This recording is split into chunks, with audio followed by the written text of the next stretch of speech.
In this tutorial, we will take a quick look at how you can reverse a clip or video in Adobe After Effects.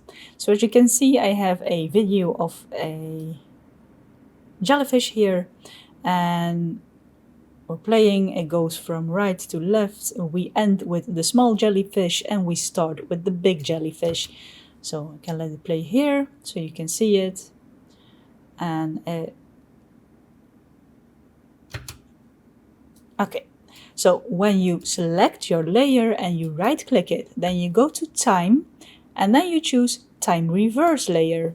And as you can immediately see, we are starting with the little jellyfish, not with the big jellyfish. So if I now press play, we're going from top to bottom. We're starting with the little jellyfish and we're going to the big one, which was previously in the beginning and it's now at the end. So Control Command Z to undo, and now we're back to the way it was before.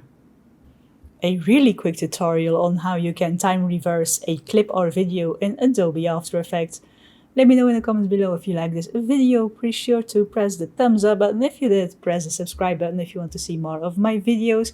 I have a new video going live every week, and for now, thank you for watching my video, spending your time with me. Stay creative, and I hope to see you in the next one.